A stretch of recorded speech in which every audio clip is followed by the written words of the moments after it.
425 আমাদের হচ্ছে এটা হলো মিস চিফ, যেটা হচ্ছে ক্ষতির।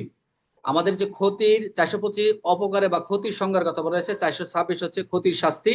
427 হচ্ছে 50 টাকা পণ্যমূল্যের যে ক্ষতি, পরীক্ষা এগুলো আসে একটা দ্বারাই। 425 সংজ্ঞাটা আসে।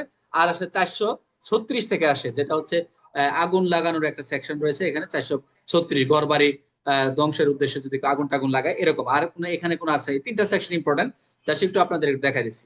যে সেকশন গুলো বলতেছি এগুলো একটু পড়ে নেবেন। 425 হচ্ছে ক্ষতির সংজ্ঞা। 426 হচ্ছে উপকারের শাস্তি, ক্ষতির শাস্তি। 427 হচ্ছে যে 50 টাকার মূল্যে যদি কেউ ক্ষতি করে, পেনাল কোর্টের মামলা হয় যে 450 ক্ষতিটা কি পরিমাণ, 450 427 50 টাকার মূল্যে। আর 10 টাকার প্রাণীর ক্ষেত্রে যদি 10 টাকা মূল্য হয় সেটা 428। গবাদি পশু 50 টাকা, 429 এগুলো পরীক্ষা আদৌ আসে নাই। পানি, রাস্তা, সেতু, সরকারের চিহ্ন, এগুলো পরীক্ষা এই পর্যন্ত আসে নাই। যে 430 থেকে 31 সেচ পানি আমি দিয়ে রাখছি পিডিএফ শর্ট করে দিয়ে রেখেছি, যাতে মনে থাকে, এগুলো পড়ার দরকার নাই। এগুলো যদি থাকে এমসিকিউর জন্য আপনারা দেখবেন, এগুলো দরকার নাই। তো ভেরি ভেরি ইম্পর্টেন্ট হচ্ছে 435 আগুন বা বিস্ফোরক দ্বারা যে ক্ষতি হয়, আর 470 ঘরবাড়ি ধ্বংসের উদ্দেশ্যে যদি, এটা ভেরি ভেরি ইম্পর্টেন্ট। আর জাহাজ ধ্বংস, জাহাজ কাটক, চুরি, মৃত্যু, এগুলো পরীক্ষায় আদৌ পরীক্ষা আসে নাই। তাহলে 400, এখানে যে ধারাগুলো ইম্পর্টেন্ট আমি আনছি, 425 হচ্ছে ক্ষতির সংজ্ঞা, 426 হচ্ছে ক্ষতির শাস্তি, 435 হচ্ছে অগ্নিসংযোগ, এটা ইম্পর্টেন্ট। এইটুকুই মনে রাখবেন, এই তিনটা সেকশন। তাহলে আমি শুধু 425-এর যে মিডচেফটা বা ক্ষতির সংজ্ঞাটা একটু ভালো করে বলে দিই আপনাদের, মনোযোগ দিন সবাই। 425টা হচ্ছে ক্ষতি। ক্ষতিটা কি আমরা নর্মালি জানি যে আমাদের লস বা মিসচিফ, যে অর্থাৎ এখানে ক্ষতিটা হচ্ছে বলতে যে ব্যক্তি, কোনো ব্যক্তি জনসাধারণের ব্যয়নি, আই রিপিট, কোনো ব্যক্তি জনসাধারণের ব্যয়নি ক্ষতি, রংফুল লস যেটা আমরা করেছি, ক্ষতি সাধারণ ড্যামেজ করার উদ্দেশ্যে, যে ক্ষতি করার উদ্দেশ্যে। এটা হতে পারে জমি জমা ক্ষতি, হতে পারে কোনো কারো বাড়ি আগুন লাগানো, যে কোনো একটা ক্ষতি। বললে তো 10 টাকা মূল্য এবং 50 টাকা মূল্য ক্ষতির কথা বলে দিচ্ছে, এটা একটা ক্ষতির কথা বলছে। অর্থাৎ এই এই কাজগুলো করার উদ্দেশ্যে, অর্থাৎ এমন ক্ষতি হওয়ার সম্ভাবনা আছে জেনেও যদি কোনো সম্পত্তি ধ্বংস করে, অথবা সম্পত্তি এমন পরিবর্তন ঘটায়, অথবা সম্পদ পরিবর্তন ঘটায়। তিনটা বিষয়: ধ্বংস করে, সম্পত্তির পরিবর্তন ঘটায়, অথবা সম্পত্তির অবস্থার এমন পরিবর্তন ঘটায় যেটা হলো মূল্য, যেটা ভ্যালু, মনোযোগ দেন, ওই সম্পত্তির যে ভ্যালু রয়েছে সেটা উপযোগিতা, এই যে একটা ইউটিলিটি যেটা বলি আমরা বাংলা, উপযোগিতা বা নষ্ট কমে যায়। যদি এরকম ওই সম্পত্তির মূল্য, ভ্যালু কমে যায়, তার ইউটিলিটি যদি কমে যায়, তাহলে সেই সম্পত্তিতে ক্ষতি হয়। সেটাই কি বলে, পেনাল কোডে এনে ক্ষতি বলে গণ্য হবে। ভেরি ভেরি ইম্পর্টেন্ট কথাটা।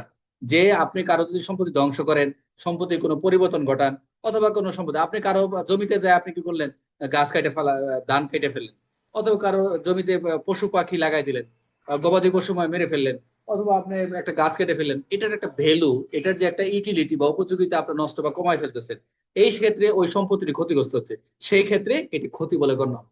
একটু পড়ে নিয়েন, মেন বই একটু কঠিন ভাষায়, আমার এখানে একটু সহজ করে একটু পড়ে নিয়েন। আপনার মেন বই থেকে আমি লিখছি।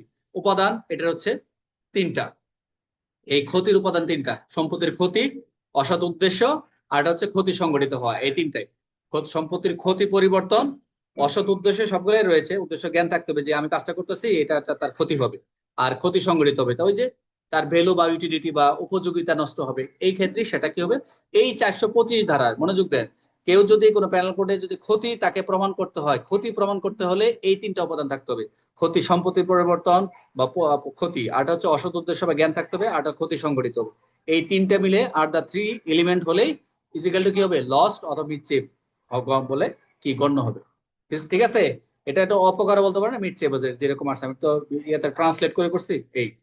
তাহলে এই ছিল মোটামুটি। এই ব্যাখ্যা থেকে যাই, ওই ক্ষতির সংগঠনের জন্য সম্পত্তির মালিকের ক্ষতিগ্রস্ত করার উদ্দেশ্য থাকা আবশ্যক না, এটা কথা বলছে। তবে সেই ক্ষেত্রে ক্ষতি করার উদ্দেশ্যে ব্যক্তির সম্পত্তি ক্ষতি করে সেটি উপকার হবে বা ক্ষতি হবে, যাই হোক না কেন, সেই ক্ষেত্রে যদি কারোর ক্ষতি করার উদ্দেশ্যে ওয়ার সম্পত্তি নষ্ট করলে, এটা কিন্তু ক্ষতি। উদ্দেশ্য থাকতে হবে, এই উপাদানগুলো থাকতে হবে। আমরা যেরকম খালি কোনো থানায় আসলে আমরা জিডি নিয়ে নিলাম, মামলা নিয়ে নিলাম, অভিযোগ নিলাম, এই ইনগ্রেডিয়েন্ট মানে উপাদানগুলো থাকতে হবে। কত উপাদান না থাকলে আপনার এগুলা কি হবে না, মামলা বা গ্রহণযোগ্য হবে না।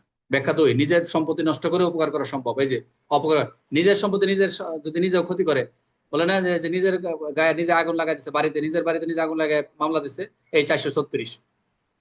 নিজের বাড়িতে নিজে আগুন লাগায়, বলে না একটা ধাপ পরীক্ষায় প্রশ্ন আসছিল।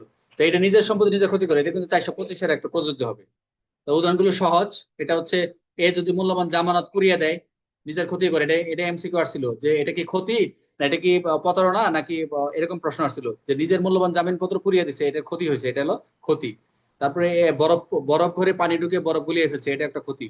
এ আংটি নদীতে ফেলে দিছে, এ জেড এর আংটি নদীতে ফেলে দিছে, এটা একটা ক্ষতি। এ জানে তার সম্পত্তি ঋণ আদায়ের জন্য জব্দ করতে যাচ্ছে, জেড যাতে টাকা না পায় সেজন্য সম্পত্তি ধ্বংস করছে, এই যে এটা একটা ক্ষতি। আগুন লাগাই দেয়, ঋণের জব্দ করতে যাচ্ছে, কই আগুন লাগাই দিল যাতে সে না পায়, এই যে এটা একটা ক্ষতি, এটা ভ্যালুয়েবল বা এটা ইউটিলিটি হয়, সম্পত্তির ক্ষতিগ্রস্ত হয়। জাহাজের বীমা করছে, বীমা কোম্পানির ক্ষতি করার উদ্দেশ্যে নিজে জাহাজ ডুবাই দিচ্ছে, এই যে ভেরি ভেরি ইম্পর্টেন্ট এই উদাহরণগুলো, যে জাহাজের বীমা আছে কিন্তু সে ক্ষতি করার উদ্দেশ্যে সে নিজে কি করছে, ডুবাই দিচ্ছে, এরকম হয়েছে, এটা কিন্তু একটা ক্ষতি। এখন জাহাজ ডুবিয়ে দেয় যাতে নিজের বিপরীত ঋণ নিয়েছে ক্ষতিগ্রস্ত হয়েছে, এটা একটা ক্ষতি।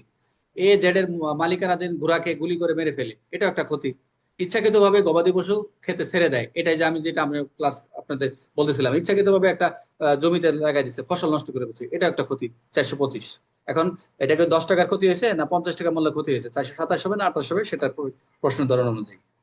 তো পরীক্ষা সংক্ষিপ্ত ভাবে আমরা মনে রাখার জন্য যেটা আমরা দেখলাম, যে কোনো ব্যক্তি জনসাধারণের বেআইনি ক্ষতি করার উদ্দেশ্যে ক্ষতির সম্ভাবনা জেনে যদি যে কোনো সম্পত্তি ধ্বংস করে, তার মূল্য বা ভ্যালু বা উপযোগিতা হ্রাস করে, ইউটিলিটি ক্ষতিগ্রস্ত করে, সে ক্ষতি করেছে বলে বা মিসচিভ করেছে বলে গণ্য হবে। এই ছিল মোটামুটি আমাদের আলোচনা। এখানে এমসিকিউর জন্য আমরা আর কোনো কিছু দেই নেই, এই ধারাটা এমসিকিউর জন্য ইম্পর্টেন্ট এবং আপনাদের রিটেনের জন্য ইম্পর্টেন্ট, পড়ে নেবেন। এই ছিল মোটামুটি আজকে প্যানেল কোড। আমাদের কালকে আমাদের প্যানেল কোড শেষ হয়ে যাবে 441 থেকে